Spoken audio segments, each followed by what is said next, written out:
a contemplar con la imaginación un lugar en el antiguo templo de Jerusalén y por la fe a contemplar el mismo lugar en el reino de los cielos, el templo de Dios que está en los cielos. Dice la palabra de Dios en Hebreos capítulo 9, versículos 3 y 4, a través de las palabras que creemos que son del apóstol San Pablo, describiendo el lugar santísimo lo siguiente. Tras el segundo velo estaba la parte del tabernáculo llamada el lugar santísimo, el cual tenía un incensario de oro y el arca del pacto cubierta de oro por todas partes, en la que estaba una urna de oro que contenía el maná, la vara de Aarón que reverdeció y las tablas del pacto.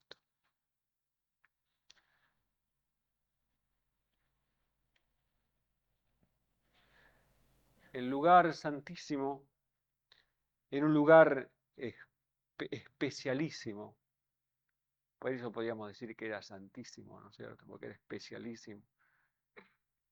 Y hermanos, este lugar era el lugar donde se manifestaba la gloria de Dios.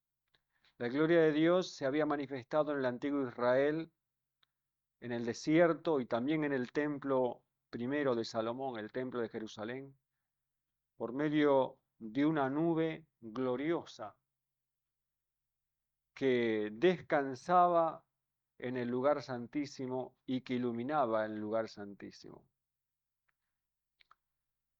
Allí la presencia de Dios se hacía personal, evidente, por medio de esa luz. Esa luz estaba sobre el arca donde estaban estas cosas que menciona el apóstol. Una urna de oro que contenía el maná, la vara de Aarón que reverdeció y las tablas del pacto. La palabra de Dios dice que también que el arca del pacto estaba cubierta de oro por todas partes.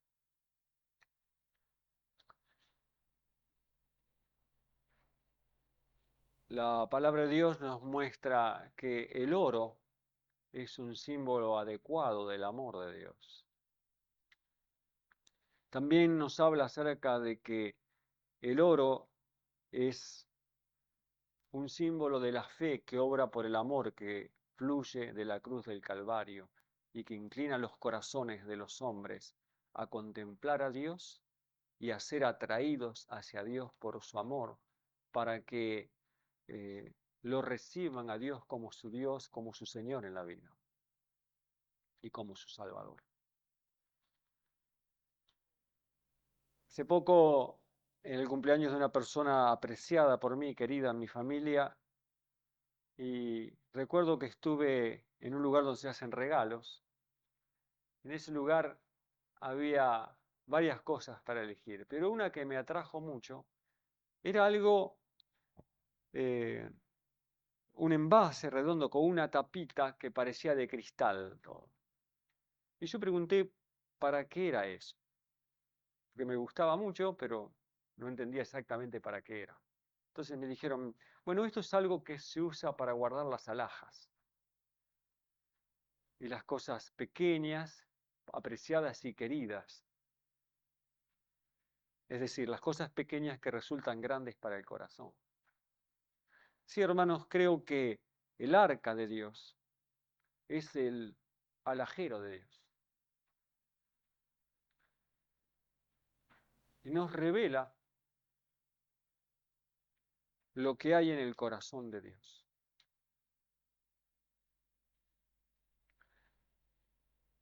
Satanás había dicho en su rebelión en el cielo que él conocía la ley de Dios, le dijo a los ángeles caídos, y trató de convencer también a los hombres de que él conocía la ley de Dios y que de acuerdo a lo que él conocía, no había esperanza ni salvación para todos aquellos que habiendo pecado contra Dios quisieran volver a él.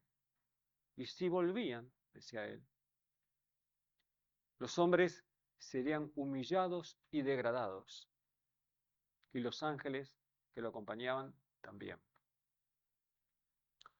Este pensamiento acerca de cómo es Dios estaba avalado para él porque él había sido el ángel cubridor y quien estaba más cerca de Dios. Por lo tanto, él decía que tenía autoridad porque conocía a Dios tan íntimamente como no lo conocían los otros ángeles. Y en realidad todo el conflicto en nuestros corazones y el conflicto en el universo gira básicamente acerca de nuestra confianza para con Dios. ¿Cómo es Dios? ¿Cómo es su carácter? ¿Cómo es su ley? Así que Dios vio que era necesario dar una respuesta para la salvación del hombre y para eh, resolver el conflicto universal acerca de la justicia del gobierno de Dios, de su santa ley y de su carácter, era necesario dar una respuesta. Dentro de esa respuesta y dentro del plan de esa respuesta, Dios erigió el tabernáculo. Dios instauró el sistema de sacrificios para enseñar a los hombres que lo que mata es el pecado. Pero es maravilloso la enseñanza que hay en el tabernáculo y especialmente, hermanos, yo quiero detenerme en esta mañana para considerar cada una de estas cosas que estaban dentro de ese cofre que es el alajero del tabernáculo, donde están las alhajas más preciadas, porque es lo que hay en el corazón de Dios. Dice la palabra de Dios que estaba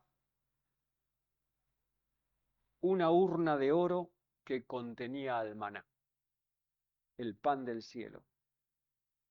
En Deuteronomio capítulo 8, versículos 2 y 3, nosotros encontramos una cita que quisiera leer con ustedes. Dice: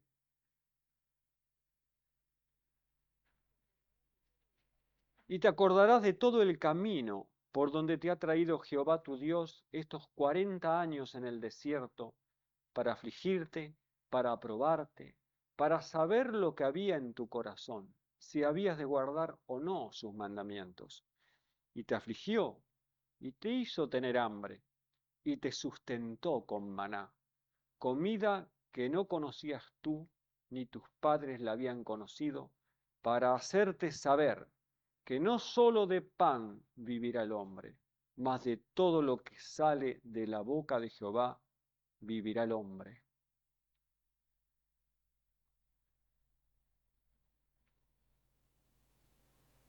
Hermanos,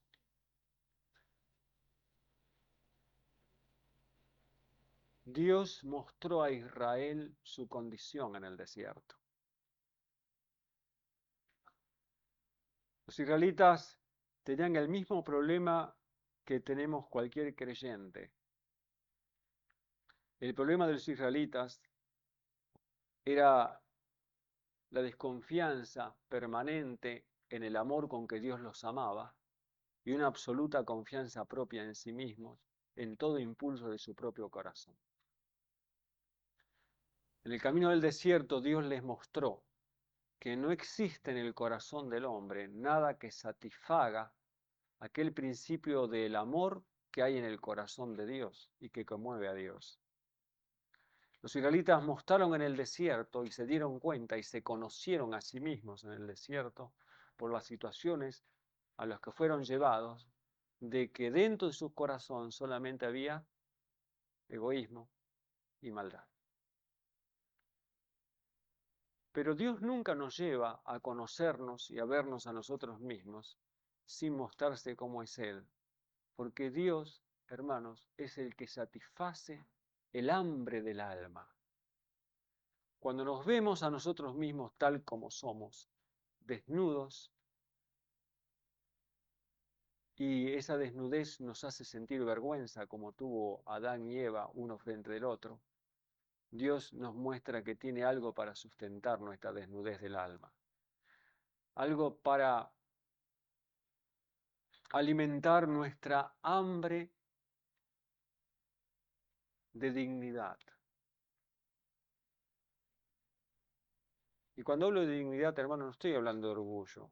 Hablo de la dignidad en el sentido de vernos dignos de vivir, de ser. Y Dios les mostró en el desierto que la necesidad del hombre es la oportunidad de Dios y que Dios se deleita en misericordia. Dios le dio el pan del cielo durante esos 40 años. Durante esos 40 años, día a día, caía el pan que sostenía la vida de aquellos que sentían que su vida no valía. Cada día el Señor les mostró que para Él eran valiosos. Cada día el Señor les mostró que Él no desecha a los hombres por causa de lo que son, sino que lo que son es lo que empuja a Dios con mayor fervor a hacer algo por ellos y a sostener. Hermanos, es maravilloso ver que el Señor no se apartó de Israel por causa de sus pecados, sus rebeliones contra Dios mismo, sino que mientras argumentaba con ellos, mientras los amonestaba, aun cuando permitía situaciones que les hacían ver su propia condición, y esa condición a veces era terrible, porque había asesinatos, intentos de asesinatos, envidias, mentiras, destinas, rebeliones, pecados abiertos, pecados de desafío contra Dios dentro del mismo pueblo. Mientras eso ocurría, Dios sostuvo continuamente con el pan del cielo al pueblo. Ese pan continuamente siguió cayendo sobre ellos. Dice que en todo el tiempo Dios nunca quitó el pan de la boca de ellos. Nunca. La palabra de Dios dice, nunca. ¿Y qué es este pan? Vamos a ver en San Juan capítulo 6, versículos 47 al 50.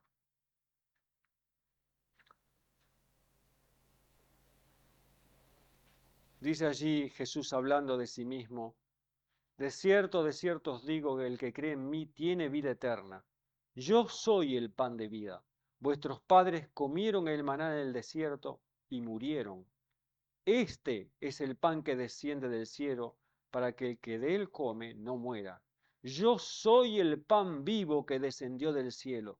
Si alguno comiere de este pan, vivirá para siempre. Y el pan que yo daré es mi carne, la cual yo daré por la vida del mundo.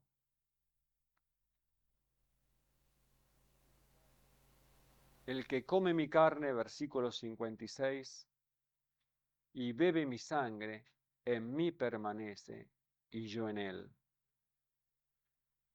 Los judíos contendían entre sí diciendo, ¿cómo puede éste darnos a comer su carne? Jesús les dijo, de cierto os digo, si no coméis la carne del Hijo del Hombre y bebéis su sangre, no tenéis vida en vosotros. El que come mi carne y bebe mi sangre, tiene vida eterna, y yo le resucitaré en el día postero, porque mi carne es verdadera comida, y mi sangre es verdadera bebida. El que come mi carne y bebe mi sangre, en mí permanece, y yo en él. ¿Y qué es esto, hermanos, de comer y beber la sangre del Hijo de Dios? En Colosenses, capítulo 1, versículos 21 al 23, la palabra de Dios nos dice en qué consiste esto.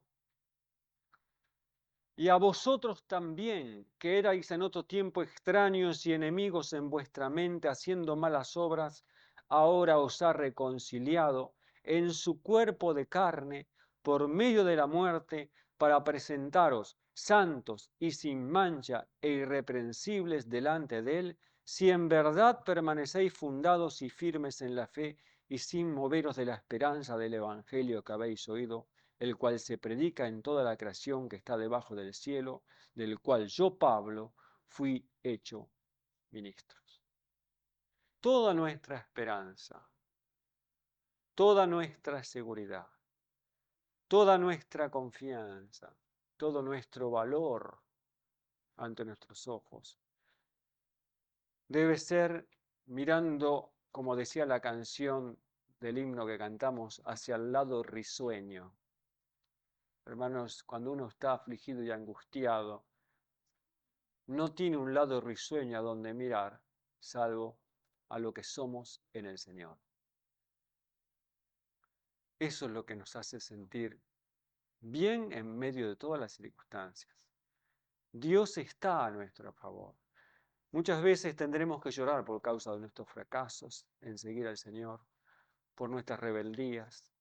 Y sin embargo, el pan que caía continuamente en el desierto, el pan que Dios le ponía a la boca a los israelitas, porque se los ponía a la boca, hermano, lo único que tenían que hacer era recogerlo porque caía delante de ellos, no tenían que trabajar por el pan, no trabajaban por el pan, ni hacían nada para recibir el pan cada día. El pan caía gratuitamente sobre ellos cada día. Tenían que elegir si comían o no comían. Nada más. Se aceptaban el don de Dios para estar bien delante de Dios y para estar bien con sus propias conciencias. O iban a persistir una conciencia engañosa de rebeldía, justificando el propio mal de sus corazones.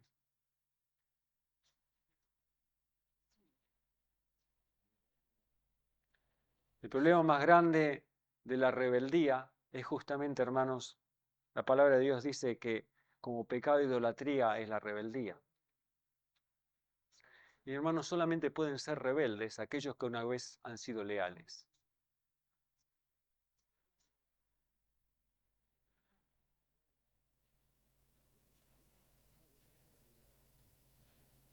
O se es enemigo, lo cual significa que nunca se fue amigo, muchas veces, ¿no? Pero en el caso de la rebeldía tiene que ver con alguien que fue leal.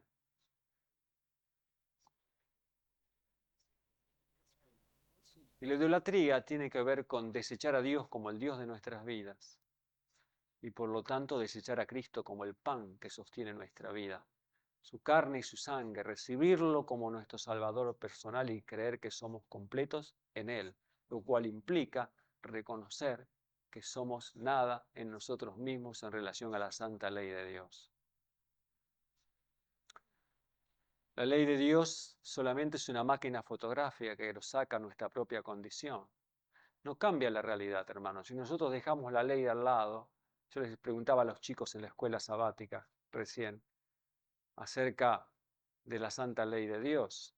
Si Dios cambiara la ley, le digo, ¿dejaría de existir el pecado?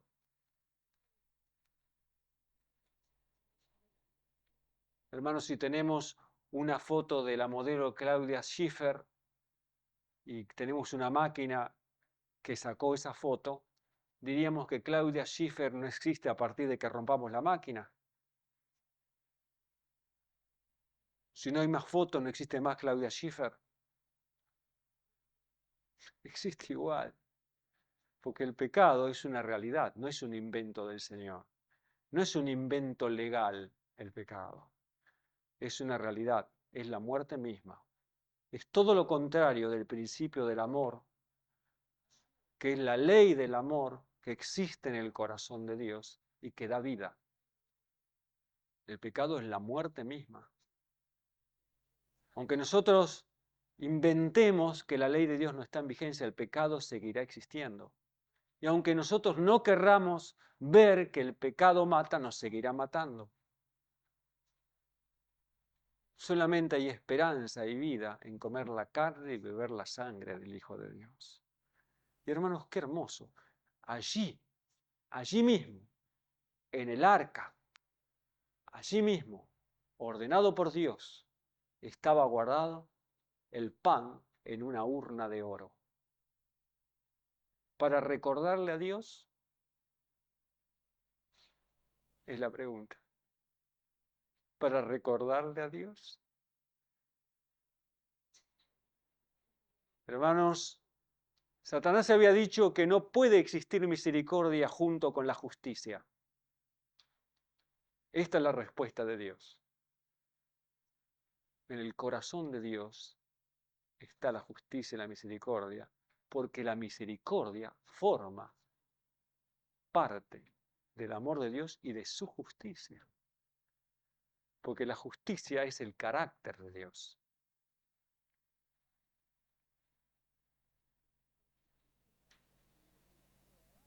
Y está en el corazón de Dios.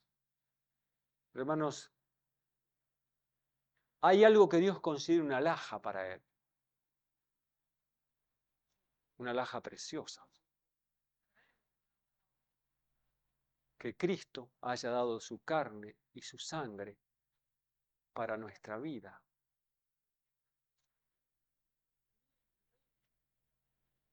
Y hermanos, Cristo no necesita conmover el corazón de Dios, porque del corazón de Dios salió el plan del pan para dar vida al hombre, al mundo. Del corazón de Dios. Y cuando nosotros miramos el cofre ese, el alajero de Dios, encontramos que allí, entre sus alhajas más preciadas, entre lo que Él más ama a su Hijo. Por eso dijo Jesús, el Padre mismo me ama, ¿por qué? Más aún, porque yo doy la vida, por la vida del mundo, ¿no es cierto? Por cada uno de los pecadores. Y hermanos, esto ya de por sí es una maravilla. En un recipiente de oro estaba ese pan, símbolo del amor. Otra cosa había allí, la vara de Aarón. La palabra de Dios nos dice en Números capítulo 16 que ocurrió una rebelión en el pueblo de Israel. Algunos que pertenecían al pueblo y que pertenecían a la rama sacerdotal, los de la familia de Coré, se levantaron contra Aarón y pretendieron que toda la congregación era santa y por lo tanto no debía existir un sumo sacerdote como Aarón, sino que toda la congregación podía acercarse a Dios tomando en cuenta que era como el sumo sacerdote que Dios había levantado. Uno puede decir, ¿por qué decían esto? En el capítulo 9 y 10 dice que el versículo 9 y 10 dice que ellos codiciaban el sacerdocio de Aarón. Ellos querían el sacerdocio de Aarón. Aarón era un símbolo de Cristo, el sumo sacerdote que estaba entre Dios y el pueblo, presentando sacrificios por los pecados del pueblo. ¿Cuál era la obra de Aarón? La palabra de Dios nos dice en el capítulo 16, versículos 43 al 48, allí en Números, en pocas palabras, cuál había sido la situación, en qué había derivado y qué ocurrió y qué hizo Aarón. Dice entonces aquí, versículos 43 al 48, y vinieron Moisés y Aarón delante del tabernáculo de reunión. Y Jehová habló a Moisés diciendo, apartaos de en medio de esta congregación y los consumiré en un momento. Y ellos se postraron sobre sus rostros. Hermanos, este apartaos muestra el ruego de Dios. No necesitaba el Señor decirle, apártense. Pero si debían apartarse, ¿con quién estaban? ¿Con quién estaban Aarón y Moisés? Estaban con el pueblo. Ellos estaban con el pueblo. Y Dios dice, apártense. Pero hermanos, en ese apártense es como cuando Dios le dijo a Moisés, déjame, que yo te voy a levantar otro pueblo.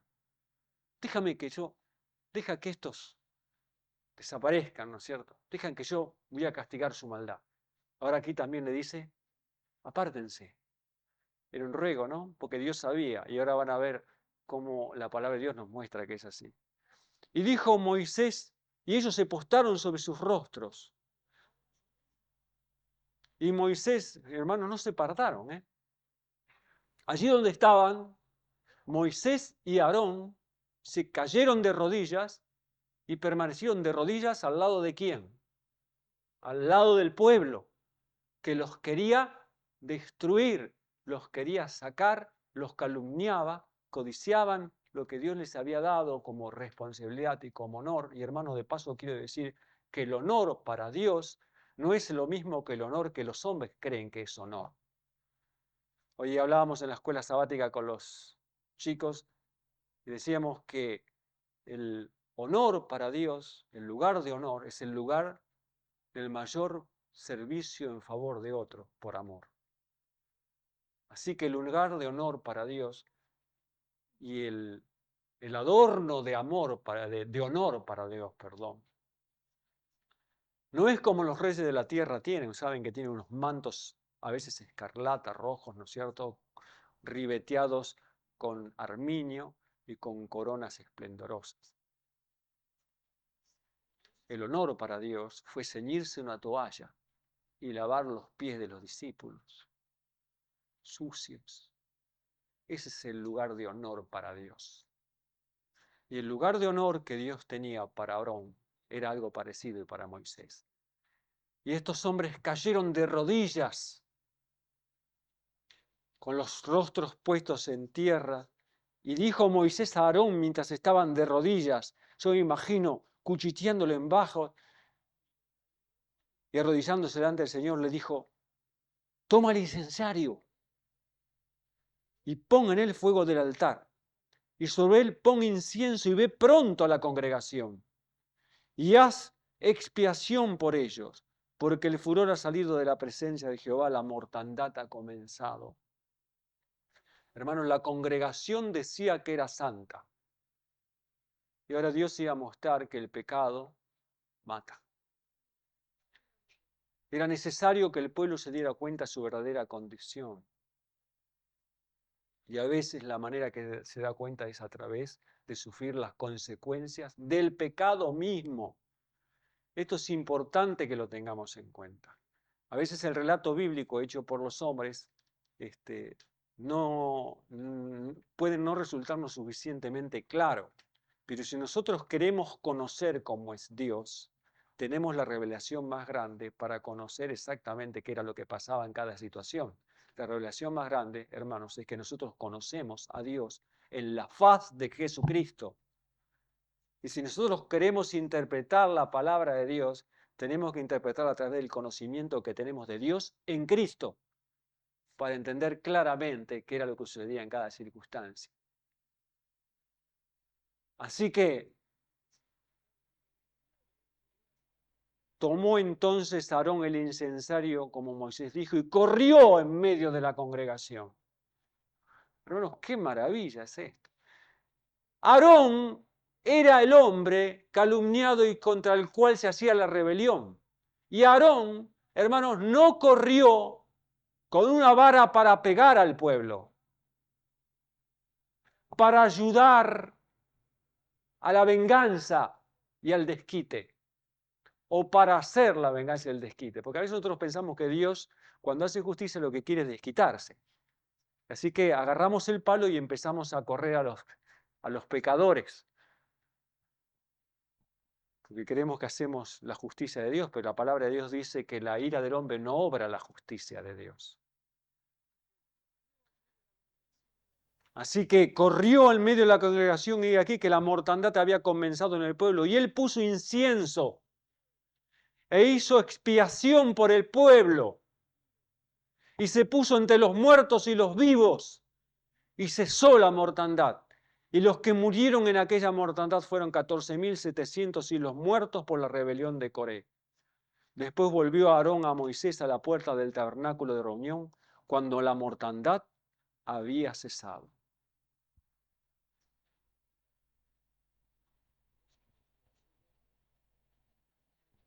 Corrió, hermanos, para que no murieran los rebeldes.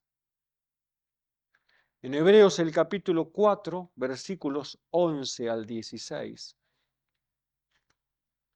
la palabra de Dios nos muestra acerca de nuestro sumo sacerdote Jesús. Hebreos capítulo 4. Todavía no llegué a la vara de Aarón, ¿no? Ahora vamos a ver. Mirá. Capítulo 4, versículos 11.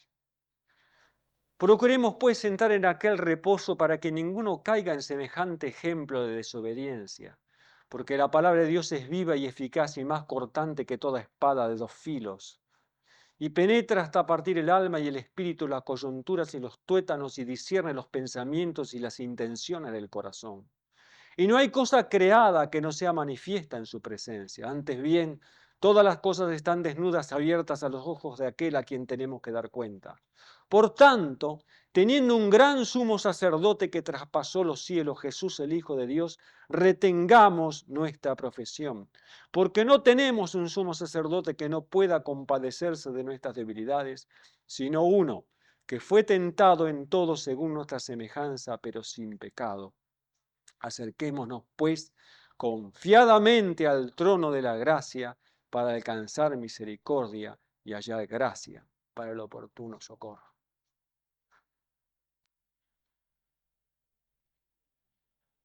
Hermanos, hay un paralelo entre Aarón y Jesús.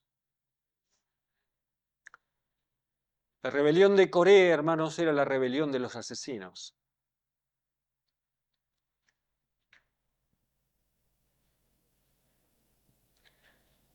Y Dios no puede poner como símbolo de aquel que da la vida a alguien que procura la muerte. Dios mostró que en la rebelión lo que movía el espíritu de la muerte, porque era el espíritu del egoísmo que busca la exaltación propia. Cristo es el símbolo de la vida, hermanos. Es la vida.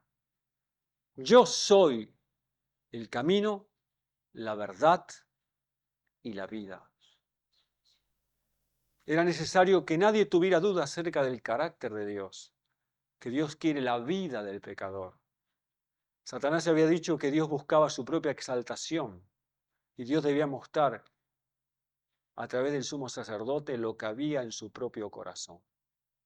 Y entonces Dios hizo algo más. Hermanos, volvamos otra vez al capítulo 17 ahora de Deuteronomio y vamos a ver cómo Dios da una orden. Perdón, Números. Dije Deuteronomio, capítulo 17 de Números. Cómo Dios da la orden. Es una orden un poco quizás extraña para nosotros, pero vamos a entender ahora por qué.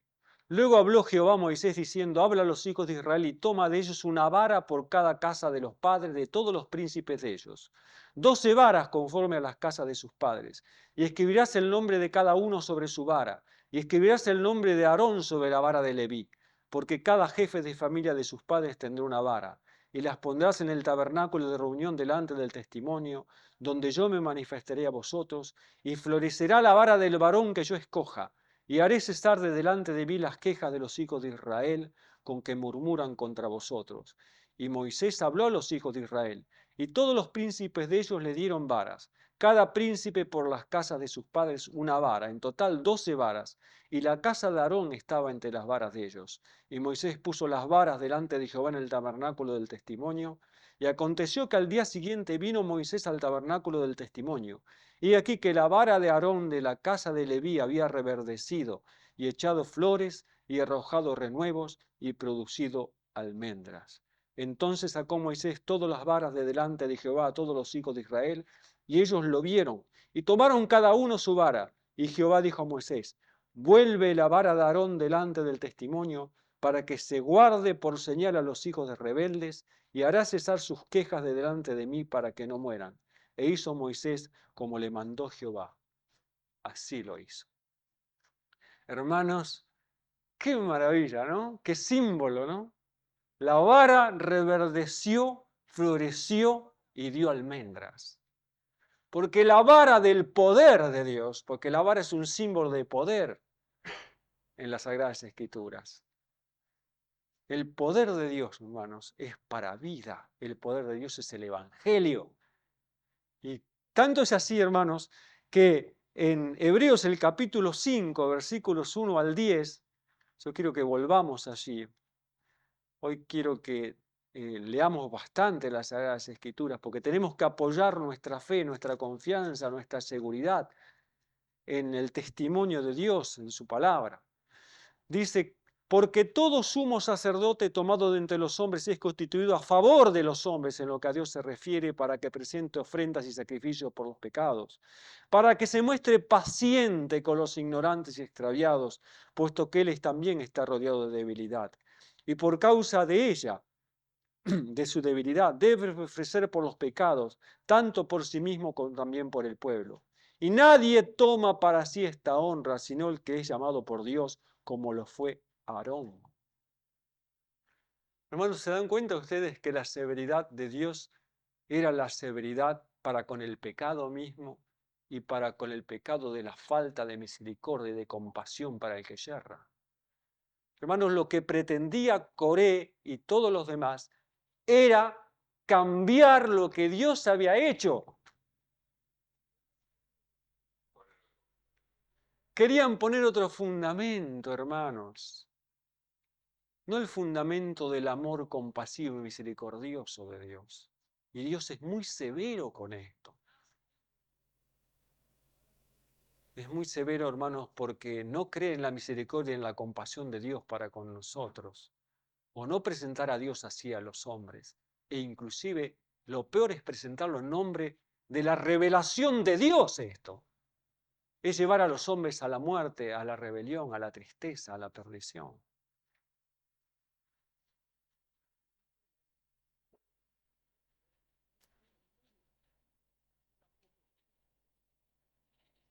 Así tampoco Cristo se glorificó a sí mismo, haciéndose sumo sacerdote, sino que el que le dijo, tú eres mi hijo, yo te he engendrado hoy, como también dice en otro lugar, tú eres sacerdote para siempre según el orden de Melquisedec.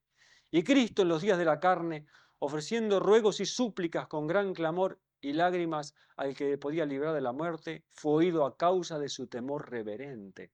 Y aunque era hijo, por lo que padeció, aprendió la obediencia. Y habiendo sido perfeccionado, vino a ser autor de eterna salvación para todos los que le obedecen. Y fue declarado por Dios sumo sacerdote según el orden de Melquisedec. Hermanos, ¿a qué tenemos que obedecer? Porque dice aquí fue declarado por Dios sumo sacerdote según el orden de Melquisedec. Vino a ser autor de eterna salvación para todos los que le obedecen. Oh, hermanos, para que no se preste a confusión que alguno piensa que la Biblia está hablando de que si alguno alcanza la aprobación de Dios mediante una vida que sea perfecta como la de Cristo, entonces será este, eh, Cristo autor de eterna salvación. Quisiera leerlos lo que la palabra de Dios nos dice para que encontremos reposo y gozo en la obediencia que dice la palabra de Dios.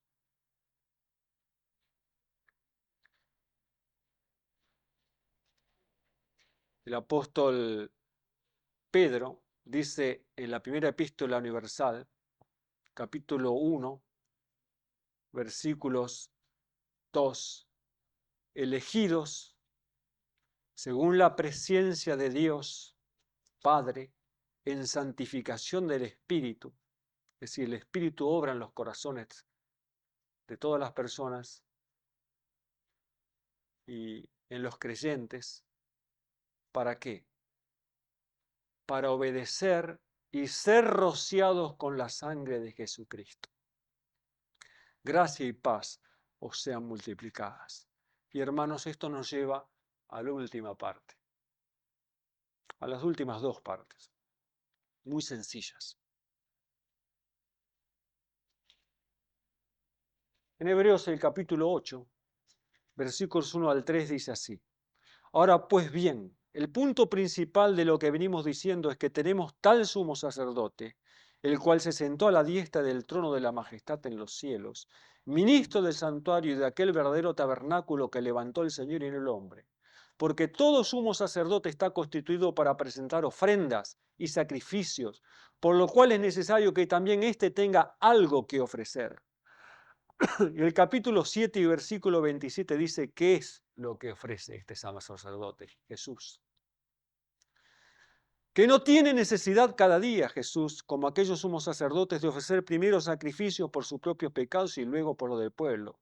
Porque esto lo hizo una vez para siempre, ofreciéndose a sí mismo. Hermanos, lo que agrada al corazón de Dios, el perfume más maravilloso que puede estar en el lugar santísimo, lo que revela que hay en el corazón de Dios,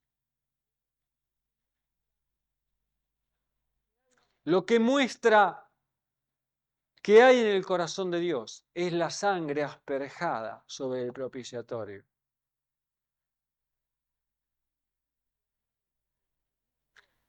Qué distinto, hermanos, al pensamiento de las religiones paganas y a veces algunas que se llaman cristianas, que presentan a un Dios aplacado por la sangre de una víctima.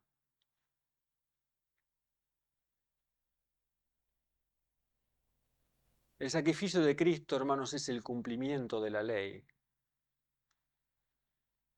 porque es el amor en su grado máximo, porque dice Romanos que el amor es el cumplimiento de la ley.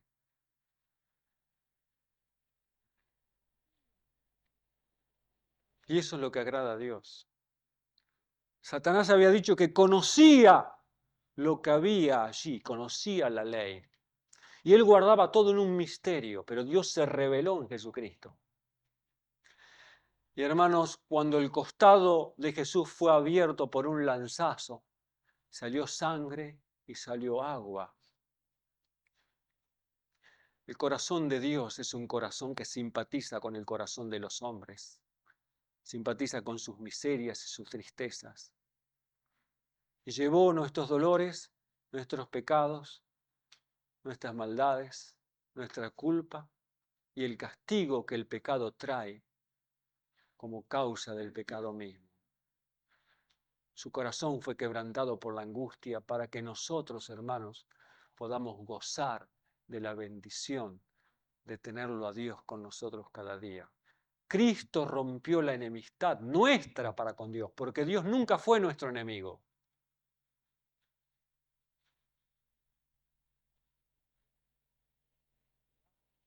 Y allí está, la alhaja, una alhaja más, ¿no es cierto? La alhaja máxima, la sangre de Jesucristo. Es lo mismo que la sangre de Dios, hermanos, porque de tal manera amó Dios al mundo, que ha dado a su Hijo unigénito para que todo aquel que en Él cree no se pierda, mas tenga vida eterna. Hermanos, a veces pasamos por alto aquello de que tal manera amó Dios al mundo. Hermanos, no dice aquí que Dios amó a los que creen. No dice que Dios amó a los que van a creer. Aquí dice que Dios amó al mundo. Dios se dio por todos los hombres. Todos los hombres viven por el amor de Dios. Todos los hombres gozan de la bendición de que Cristo sea su justicia. Y todos los hombres gozan hoy en día de esta existencia que tienen, porque todos los hombres tienen la segunda oportunidad de decidir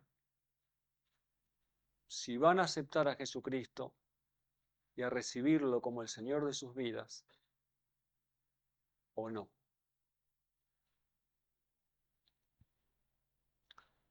Todos perdimos esa oportunidad en el Edén. En Adán decidimos mal. Hoy el Espíritu Santo nos quiere conmover con el amor de Dios para que aceptemos y nos gocemos en el Salvador que tenemos. Dice capítulo 8 de Hebreos, versículos 11 y 12, y ninguno enseñará a su prójimo ni ninguno a su hermano diciendo, conoce al Señor, porque todos me conocerán, desde el menor hasta el mayor de ellos, porque seré propicio a sus justicias y nunca más me acordaré de sus pecados y de sus iniquidades. Así conocemos al Señor. Alabado sea el Señor, hermano. Alabado sea el Señor. Y lo último, hermanos, que quiero decirles es que en el fondo del cofre, encima estaba el propiciatorio y la sangre, ¿no es cierto? Asperjada. Adentro estaba algo que se había agregado, la urna de oro con el pan del cielo, la vara de Aarón, pero en el fondo del cofre, sobre el cual se asentaba todo lo demás, estaban los 10 mandamientos. Y hermanos, Satanás había dicho que la ley de Dios era una ley de esclavitud y que impedía a los hombres la felicidad. Dios, en su bondad y sabiduría, ha dejado correr la historia para que cada espíritu se manifieste. Y nosotros, los adventistas del séptimo día, estamos en el final de esa historia como protagonistas para presentar lo que hay en el corazón de Dios. En el cofre allí, en el cofre de las alhajas de Dios, repito, está su santa ley. Esa santa ley de Dios, escrita y manifestada a los hombres en 10 mandamientos para un mundo pecador, para que entendamos, podamos discernir lo que es la ley del amor. Es el principio que mueve el corazón de Dios para hacer todo. Pero los hombres fuimos engañados por Satanás acerca de que lo que había en el corazón de Dios era egoísmo y deseos de exaltación propia. Y hermanos, Dios manifestó en la historia lo que hay en su corazón. Que la vara que Dios tiene, la vara de su poder, es un poder para salvar y dar vida. Que se dio a sí mismo y que sostiene a los hombres y que lo único que puede sostener a los hombres es el amor constante que fluye de los hombres hacia Dios. Y que la única manera de encontrar vida es deleitarnos en el amor con que Dios nos ha dado, nos ha amado.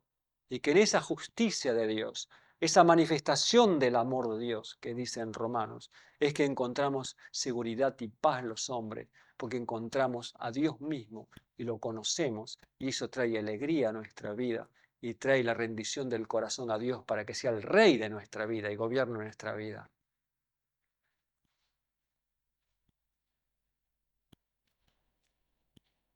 Cuando el costado de Jesús fue herido, se manifestó la justicia de Dios. Yo quiero terminar leyendo lo que dice en Romanos el capítulo 3, versículos 21 al 26.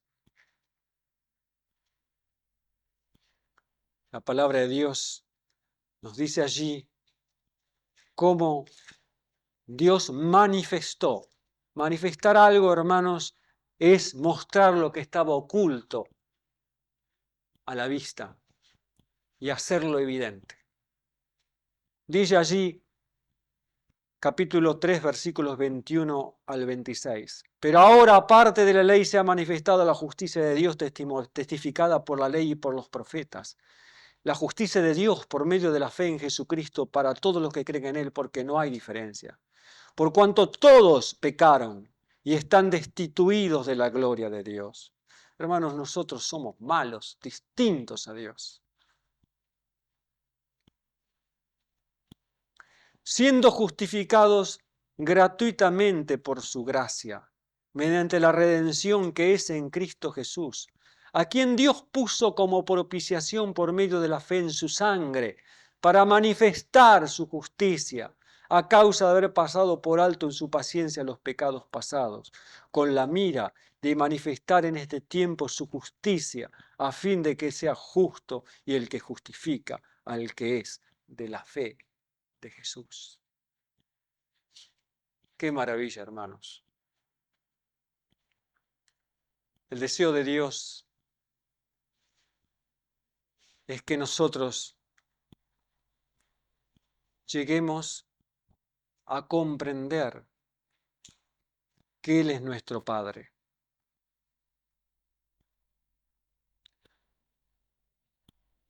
La palabra de Dios